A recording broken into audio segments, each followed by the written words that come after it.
अंश राठौर और आप देख रहे हैं नेक्स्ट 9 न्यूज। महाराष्ट्र में सियासी संकट हर दिन बढ़ता हुआ दिखाई दे रहा है। जैसा कि आप जानते ही हैं कि महाराष्ट्र में अपनी सत्ता को गवा देने के बाद शिवसेना के प्रमुख उद्धव ठाकरे तमाम बड़ी चुनौतियों का सामना कर रहे हैं। जी हां, उद्धव ठाकरे का जो गुट है वह दिन पर दिन कमजोर पड़ता हुआ दिखाई दे रहा है।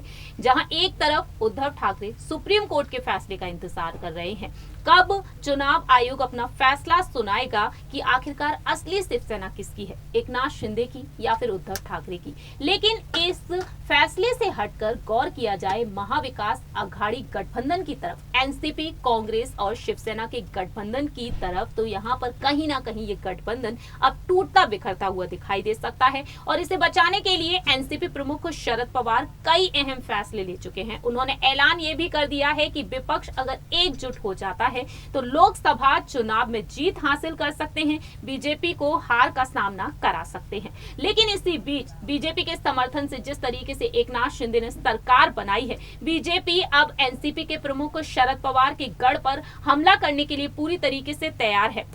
जहां एक तरफ महाराष्ट्र बीजेपी अध्यक्ष चंद्रशेखर बावनकुले पहुंच गए बारामती और वहां पर पहुंचकर उन्होंने हुंकार भरी, वहीं दावा यह किया जा रहा है कि अब बारामती में जीत हासिल करने के लिए अब बीजेपी वित्त मंत्री निर्मला सीतारमण को भी भेज सकते हैं। लेकिन इसी बीच यहाँ पर जो दौर है वो दौर है यहाँ पर इस्तीफे का। अपने पद से इस्तीफा देते हुए नजर आ रहे हैं कई नेता, न सिर्फ उद्धव ठाकरे के गुट से, कांग्रेस से, बल्कि एनसीपी की बारी भी आ चुकी है। जी हां, हाल ही में जो सबसे बड़ी खबर सामने आई है, इस खबर के मुताबिक दावा किया जा रहा है कि एनसीपी के सीनियर नेता और शरद पवार के बेहद करीबी रहे अशोक गावड़े ने अब पार्टी छोड़ने का फैसला ले लिया है और वह एकनाथ शिंदे के गुट में शामिल होने को तैयार हो चुके हैं। बीते बुधवार को अपने समर्थकों के साथ उन्होंने बैठक की और एकनाथ शिंदे के साथ जाने का उन्होंने फैसला ले लिया। वह अपने पद से इस्तीफा दे चुके हैं।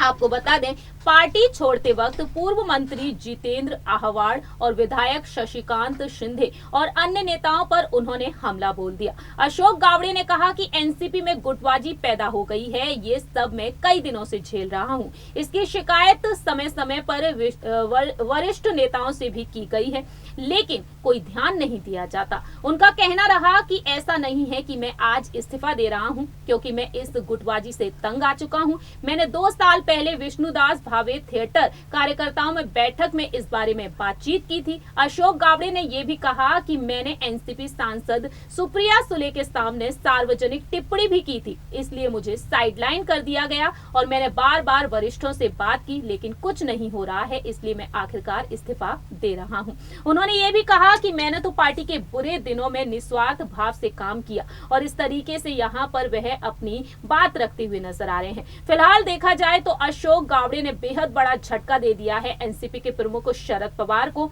और ऐसे में अब यहाँ पर एकनाथ शिंदे अब अपनी पार्टी को अपने गुट को मजबूत करते हुए दिखाई दे रहे हैं और ऐसे में अब यहाँ पर और भी अहम फैसले देखने को मिल सकते हैं। विधानसभा चुनाव में इसका फायदा देखने को मिल सकता है एकनाथ शिंदे को, बीजेपी को। ऐसे में देखा जाए तो एनसीपी प्रमुख शरद पवार की पार्टी में भी अब कहीं ना कहीं टूट दिखती हुई नजर आ रही है और शिंदे गुट में जल्द ही स्वागत होने वाला है अशोक गावड़े का। फिलहाल देखा जाए उद्धव और यहाँ पर शरद पवार इन तमाम चुनौतियों का सामना कर रहे हैं। देखना दिलचस्प होगा कि आगामी बीएमसी चुनाव में किस तरीके से यहाँ पर महाविकास आघाड़ी जीत हासिल करती है। इस रिपोर्ट में इतना ही। बाकी की तमाम अपडेट्स के लिए देखते रहिए नेक्स्ट 9 न्यूज।